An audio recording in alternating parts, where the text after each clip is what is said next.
Hora Geral. Apoio. Grupo Mendes. Ajudando a construir a história da região.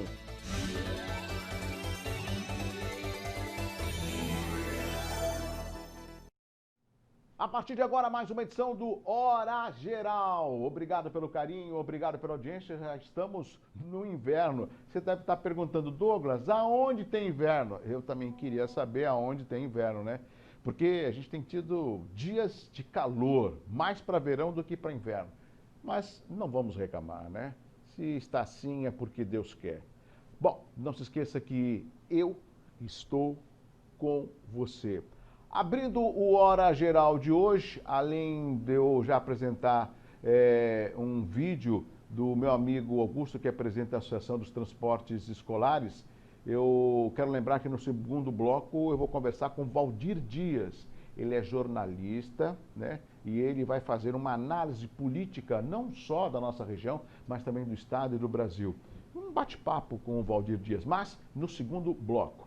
Nesse primeiro bloco, né, eu, na semana passada, acabei apresentando um vídeo onde o meu amigo Augusto, que é o presidente da Associação dos Transportes Escolares, né, e ele falou a dificuldade que eles estão tendo, mais conhecido popularmente como peroeiros. E isso ficou de ter uma reunião na semana passada. Eu falei, depois da reunião, você mande, eu quero saber o que ficou decidido, para a gente poder mostrar aos amigos do Hora Geral. Então, Augusto, como é que foi essa reunião, meu amigo? Quero saber. Boa noite, meu amigo Douglas Gonçalves, transportadores escolares, associado da SEBS.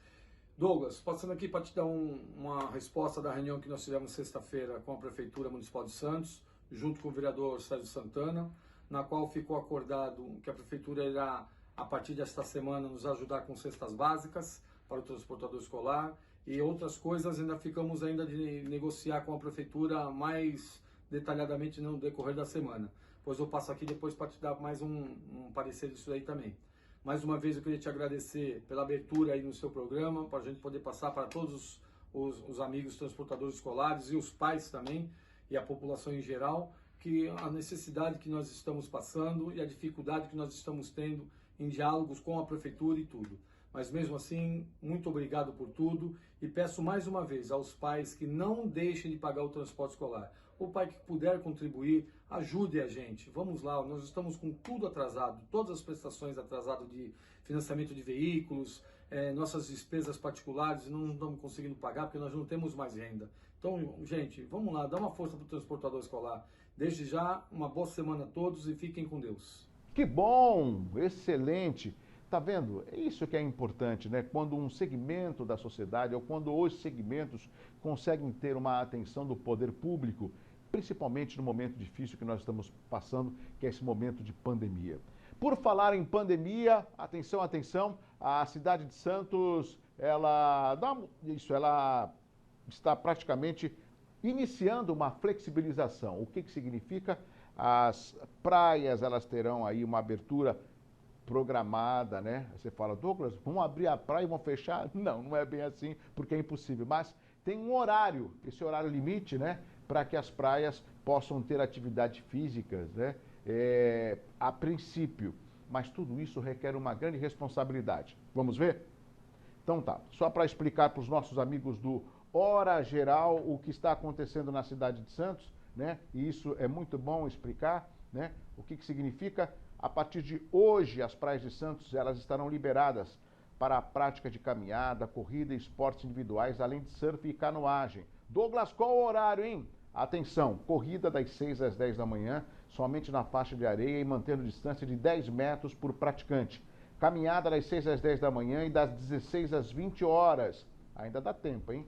Na faixa de areia e nas calçadas na hora da praia com distância mínima de 5 metros. Surf das 6 às 10 e das 16 às 20 horas.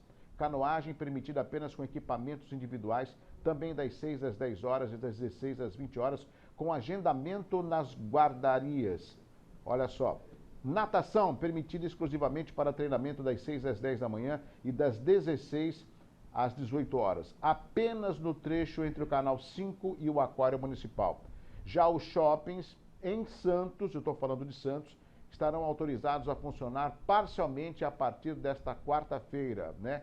Isso tudo foi decidido através de uma live que o prefeito de Santos fez no dia de ontem, domingo. Mas nós também aguardamos, né, a coletiva que o governador João Dória irá fazer na próxima quarta-feira, 12h30. E esperamos, né, que esta autorização, né, continue, porque a Baixada Santista ela está reclassificada para a fase vermelha, amarela, né, no plano São Paulo. Então, isso é importante a gente ter essa cautela, como você está vendo aí no quadro, tá certo? Tudo isso requer, sabe o que, amigos do Hora Geral? Uma responsabilidade. Porque, mediante, se o número de pessoas que contraírem a Covid-19 aumentar, isso vai prejudicar a classificação e nós podemos voltar para a vermelha. E não é bom, né? Isso pode fazer com que a gente volte atrás. Portanto, a responsabilidade na prevenção também continua sendo de todos nós, tá bom? Por falar em inverno, como eu abri o programa de hoje, você sabia que já está valendo a campanha de agasalho 2020? É isso mesmo. E olha, as cidades que compõem a região metropolitana já estão participando. E aqui no Guarujá não seria diferente. A presidente do Fundo Social de Solidariedade, Edna Suman, já está envolvida aí com os colaboradores, com a população, né, para que esta campanha, né, de agasalho, ela possa receber arrecadações e doações, né, que irão ajudar muitas pessoas que estejam precisando. Qual a novidade, Douglas? Bom, a novidade neste ano, seguindo a campanha do governo do estado, serão recolhidos apenas cobertores novos. Essa iniciativa segue até o dia 22 de setembro e tem o objetivo de ajudar as pessoas em situação de vulnerabilidade social e enfrentar o período de frio. O Guarujá conta com 8 postos de arrecadação distribuídos nos principais pontos da cidade. Cada local possuirá uma caixa coletora da campanha. Portanto, se você quer ajudar, quer participar da campanha do agasalho, é simples. Cobertores novos. Douglas, mas está meio difícil. Junte um grupo de amigos, faça uma vaquinha. O empresariado também pode e deve colaborar. O importante é que haja solidariedade, né, no seu ato de ajudar a quem precisa, tá certo? Este é o Hora Geral e antes de chamar o intervalo, nós vamos agora do Guarujá, vamos até São Vicente. Lá em São Vicente é incrível. Olhem a imagem, preste bem atenção nessa imagem. Olha quanta gente. Vai dizer que isso daí não é aglomeração? Dá uma olhada. Dá uma olhada. Lógico que é aglomeração. O que significa? É preocupante esse número de pessoas no transporte público na cidade de São Vicente. Essa foto que você está vendo foi na manhã de hoje e foi registrado um número muito grande de pessoas aglomeradas em pontos de ônibus na cidade de São Vicente.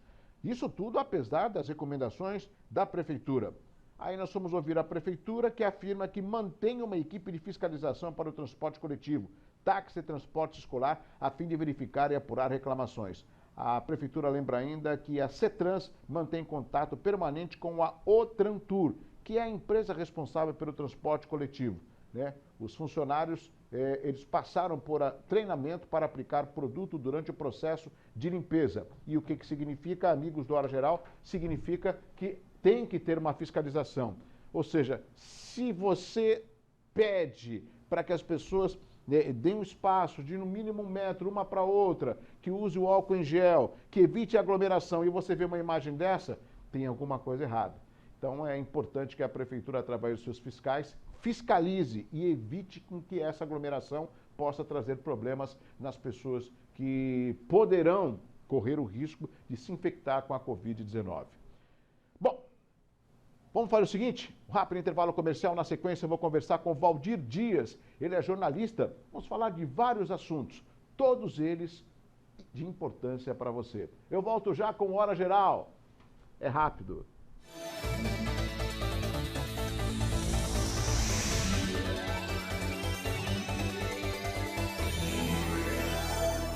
Nós estamos de volta para o segundo bloco de hoje do Hora Geral. Bom, aqui ao meu lado, um grande amigo, jornalista Valdir Dias. Eu digo jornalista e amigo, porque ele é respeitado em toda a região, uma figura que eu tenho um carinho muito grande. E quando tem que discutir os assuntos políticos da região, eu convoco o Valdir Dias. Tudo bem, Valdir? Tudo bem, Douglas? Obrigado. Minha maior honra é ser teu amigo do noticiarista Douglas Gonçalves. Então tá bom. Valdir, está dando um imbróglio aí. Eu vou colocar até um vídeo de um senador. Esse vídeo percorreu as redes sociais na semana passada. E o senador pelo Rio Grande do Sul, ele foi convicto dizendo que a eleição vai ser no dia 15 de novembro. Vamos ver o vídeo. Em reunião no Superior Tribunal Eleitoral, com a presença do presidente do Tribunal Eleitoral, Luiz Roberto Barroso, e do vice-presidente Edson Fachin, e quase todos os líderes partidários da Câmara e quase todos os líderes partidários do Senado, mais os presidentes das duas casas, Rodrigo Maia e Davi Alcolumbre, depois de várias propostas e discussões, ficou resolvido. Atenção para as datas. As eleições terão um adiamento. O primeiro turno será realizado no dia 15 de novembro e o segundo turno será realizado no dia 29 de novembro. Com isto, haverá tempo para as campanhas e para o período de transição àqueles que forem os eleitos, prefeitos e vereadores. Portanto, resolvida a questão, confirmando aquilo que já se previa, em face da pandemia, seria muito arriscado manter a data do 4 de outubro. Assim, houve um prolongamento de um mês e pouco e teremos primeiro turno das eleições municipais, dia 15 de novembro, segundo turno no dia 29 de novembro. Bom, você viu, ele falou, primeiro turno 15 de novembro e segundo turno 29 de novembro. Será que isso aí já é fato consumado, Valdir? Então, Douglas, está havendo uma confusão de datas, né? Parece que as coisas são tão dinâmicas hoje em dia, né? Que a gente tem se é obrigado a falar, né? Nesse momento, por exemplo, que a gente está aqui conversando. Hoje, segunda-feira. Segunda-feira, tem um certo consenso já no Senado, que é uma das casas, né? Onde a proposta de emenda à Constituição tem que ser votada e tem que ser aprovada, logicamente, né? Para o telespectador comum entender, essa mudança na Constituição é no ato das disposições transitórias, que é lá no finalzinho da Constituição da República, assinado em 88, que estabelece datas e detalhes assim de como funcionaria a República, né? Sim. Então lá está escrita a data de 4 de outubro, que é o primeiro domingo de outubro, isso. E no 3 semanas seguintes o segundo turno nas cidades que houver. O que está se mudando na Constituição é esse pedacinho lá no final da Constituição. Tem consenso já no Senado que deve mudar, mas na Câmara dos Deputados ainda não há consenso. Pelo menos essa informação que a gente tem assim de momento. O Senado já tem inclusive uma PEC pronta, que não é nem para... Uma PEC para o telespectador internauta entender? Proposta de emenda à Constituição, que como eu falei, para alterar a Constituição que está lá escrita. Não pode, e essa PEC no Senado, ela indica qual data? Algumas correntes para 15 de novembro, como o próprio senador falou agora no vídeo, e também uma PEC apresentada pela Rede Sustentabilidade, que leva a eleição para 6 de dezembro, com um provável segundo turno, onde houver necessidade, no dia 20 de dezembro. Quer dizer, um período ali de 10... O risco dessa data da rede é a proximidade da posse, né? Que a posse está mantida para 1º de janeiro de 2021. Ou seja, praticamente como com o Natal e Ano Novo, não vai ter nem tempo de uma transição, né? Transição, prestação de contas, principalmente, julgamento de recursos eleitorais, que a gente sabe que toda eleição, imagina 5.500 municípios, quantos recursos eleitorais estarão circulando aí, estarão nas mãos do TSE para julgar antes que os eleitos ou não finalize ali o processo. Então, de qualquer forma, uma coisa é certa, os políticos, a maioria dos políticos já tem como consenso que é necessário mudar. Manter a data da eleição, dia 4 de outubro, pode representar também para a população aquela sensação assim de que os deputados estão pouco se lixando para a saúde da população, eles querem mais cuidar dos interesses deles. Ponto final. E também, por outro lado, Douglas, a particularidade do Brasil, né? Um país tão diverso, a pandemia também atingindo o país de uma forma tão diversa, tem municípios que não vão estar num quadro de caos.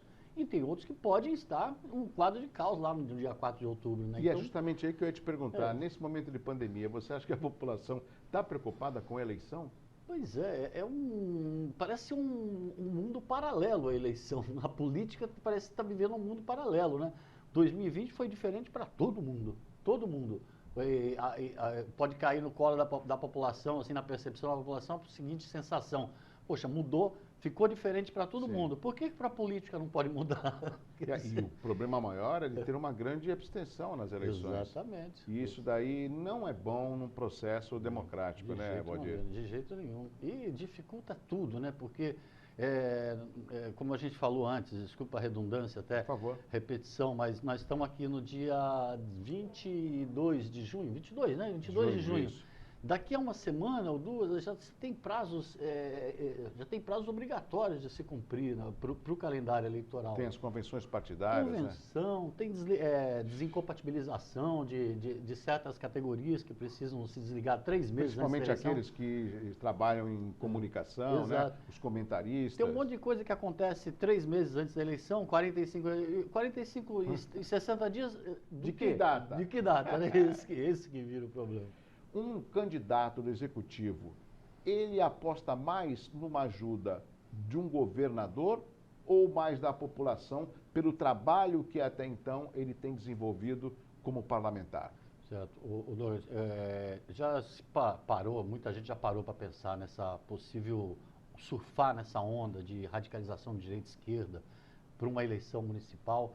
Mas a maioria das pessoas que pensam 24 horas sobre isso, não é nem o nosso caso, a gente tem outras coisas para fazer, mas as pessoas, os cientistas políticos mesmo, já avaliaram que é difícil você trazer um debate ideológico para uma eleição local, para uma eleição municipal, onde o eleitor, no caso do prefeito e vereador, ele está muito mais preocupado ali, a campanha tem que versar e deve versar muito mais na pavimentação da rua, Na saúde, na segurança, na habitação. Às vezes até coisas que fogem da alçada do prefeito. Por exemplo, estou preocupado com a água, se vai ter abastecimento de água e energia, essas coisas, mas com questões locais. Então, muitas vezes esse debate ideológico pode funcionar numa eleição, numa polarização de uma eleição presidencial, uma eleição nacional, de âmbito nacional. No âmbito local, eu acho que ainda prevalece muito mais questões que podem parecer assim, questões pequenas, mas não são, são questões diretamente ligadas ao cotidiano do cidadão. Por exemplo, para o telespectador internauta entender, quando você é indicado por alguém superior, você não acaba tendo um comprometimento, ou seja, muitas vezes você vai ter que fazer a vez de quem com uma varinha de condom te tocou para que você seja o candidato, do que com a própria população, porque a gente observa muitas vezes que os nossos representantes, eles ficam de costas, ou seja, eles não dão resposta a quem o elegeu, que é a população, mas sim respeitam sempre aqueles que o indicou. Esse formato de político, eu acredito que esteja mudando no Brasil. E tem que mudar, né, Douglas? Essa coisa é antiga, né, arcaica. Vote em mim porque eu sou eu sou aliado ao governador. Quer dizer, o sujeito tem que conquistar o voto no dia a dia, ali com o cidadão, batendo na porta do cidadão, como uma promessa de ser um bom gestor, e ser, né? Principalmente ser, né? Não adianta nada também colar num modelo se, de repente, esse modelo ele não é unanimidade. A maioria pode, boa parte do eleitor pode gostar do governador, uma boa parte também pode não gostar, quer dizer, então acaba tendo um efeito, que pode ser até antagônico. Um né? efeito bumerangue. Bumerangue, né? pode ser bom e ruim, né? Vou usar para ficar na redundância aqui. Você acredita que esse ano de 2021, ou melhor, 2020, né? 2021 vai começar um novo mandato. Você acha que então ex-governador de São Paulo, uma figura muito conhecida na região, Márcio França, vai ter uma grande chance de se eleger prefeito da principal capital do Brasil, que é São Paulo? Dizem que ele só perde, os mesmos analistas, que ele só perde a eleição de São Paulo se quiser, né? Porque ele está com a mão no cargo, né? Pela votação que teve, né? Pelo poder de articulação que tem, o ex-prefeito São Vicente, né? Todo mundo conhece o poder de articulação dele, principalmente nós aqui na Baixada, né? Então ele está com a mão no cargo, mas é o tal negócio, né? O Fernando Henrique também estava, né? Você lembra? Chegou até a sentar na cadeira e protagonizou aquele episódio mais pitoresco, que é o Jânio Quadros lá desinfetando a cadeira, né? E um quadro, se trouxer um quadro assim para discussão, dois exemplos aqui da região, eu me lembro na primeira reeleição, na primeira tentativa de reeleição do Farid, ele estava certo que ele seria reeleito e ele perdeu para então a ex-prefeita Maria Antonieta. O mesmo aconteceu em São Vicente, quando o próprio Márcio França indicou o seu filho Caio França como candidato a prefeito, com uma articulação de mais de 20 partidos políticos, e acabou perdendo para o Billy, que só tinha 2 partidos. O Billy estava no PP, junto com o PRTB, hoje do vice-presidente da República, o general Mourão. Então, existem histórias a ser contadas e observadas, né? Aqui em Guarujá, nesse episódio do Farid, ele tinha 18 partidos e a Antonieta tinha um Fusca. As pessoas costumavam falar, tinha um Fusca, né? Então, a gente observa também algumas realidades.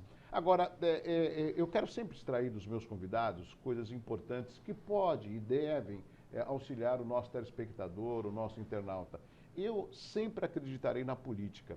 Quando eu fiz a pergunta para você a respeito da pandemia, é que eu observo que as pessoas elas estão mais preocupadas com o desemprego, mais preocupadas em retomar o comércio fechado, donos de academias de ginástica, por exemplo, estão com as portas fechadas, a flexibilização não é total, é parcial, ou seja, tudo muito estranho. A gente sabe, não podemos brincar com a Covid-19, mas eu percebo que a população requer muito mais ações efetivas dos municípios, capitaneadas pelos representantes do chefe do executivo, até para mostrar a competência de uma gestão junto à população. E é aí que, quando a gente fala de política, a população às vezes fica pensando, não quero falar sobre isso, mas tem algum caminho para a gente mudar toda essa realidade sem ser a política, Valdir? Difícil, né, Douglas? Por exemplo, nós estamos enfrentando uma pandemia que ainda não sabemos se ela está na metade. Se já chegou no pico? Se ela já chegou no pico, se ela já está baixando, a gente não sabe. Então, o que faz a diferença é o modo de gestão de cada um, né? É o modo que o gestor encara o problema, encara a solução, encara o debate aberto com a população. Guarujá, por exemplo, para a gente falar de um exemplo local, um exemplo nosso aqui, assim, se preparou com estrutura de saúde, tem uma boa estrutura de saúde, até vai ter, depois dessa pandemia, sabe-se lá quando vai ser o depois dessa pandemia, vai ter uma estrutura melhor, assim como outros municípios também, da Baixada, também se prepararam. Praia Grande foi até destaque recente, tem sido até destaque pela baixa taxa de óbitos, né? Apesar da quantidade de casos, a baixa taxa de óbitos, por um trabalho de informação, baseado principalmente em informação, que é muito legal. Guarujá com essa retaguarda, Santos, tudo isso. Então, eu acho que o modo que cada gestor encarou e está encarando cada município vai sair, eu acho que é o que vai fazer o diferencial na hora de você avaliar. Muita gente também já tem o hábito de culpar o político, o gestor, por tudo, né? Tudo que acontece acaba sendo culpa do gestor. Quer dizer, o gestor tem que ter coragem, tem que ter discernimento daquilo que é real e tomar as decisões. Às vezes agrade ou não agrade. Exato.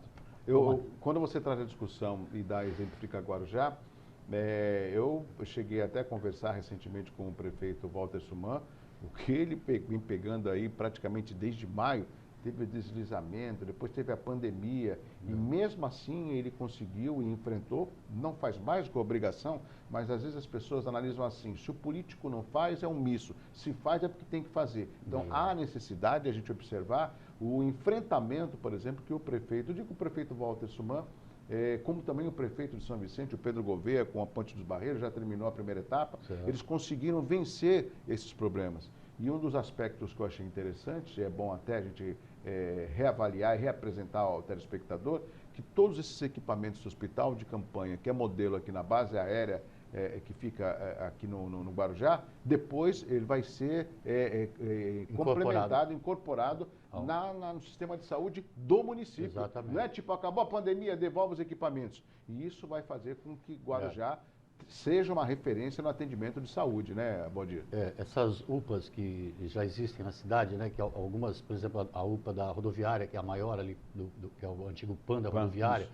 A UPA da Enseada e a outra aqui do Vicente Carvalho, já tem assim, uma tímida estrutura para acolhimento ali, não é uma UTI, mas é uma semi-UTI, assim, na própria UPA, né, já tinha.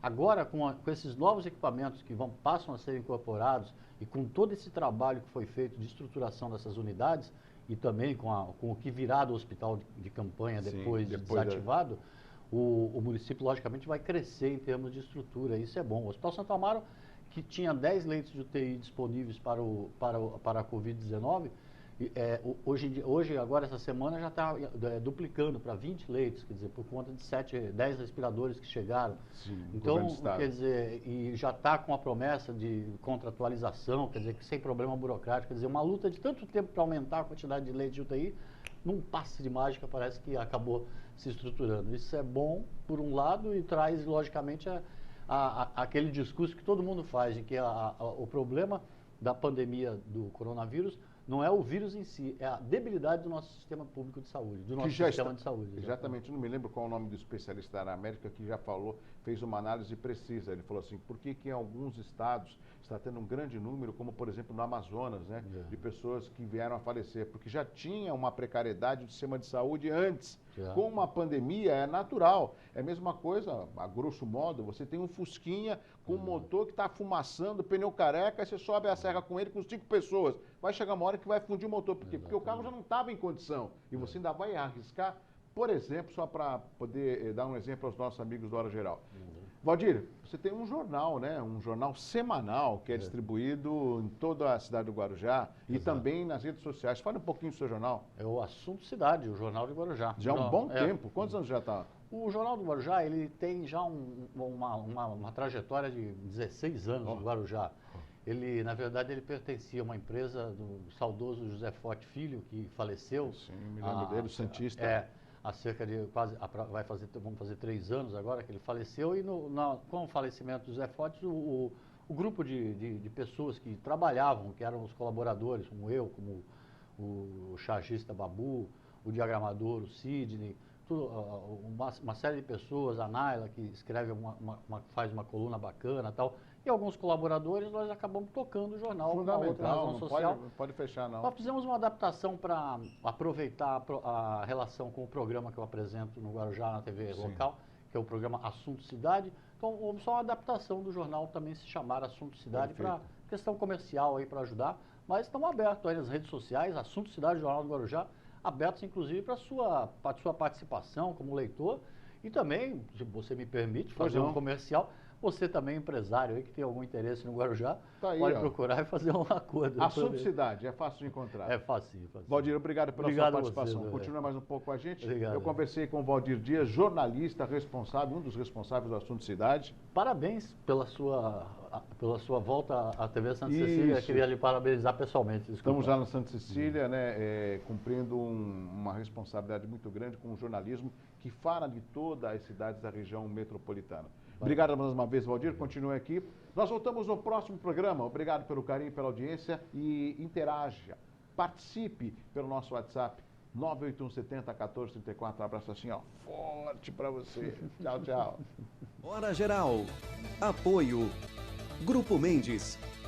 Ajudando a construir a história da região.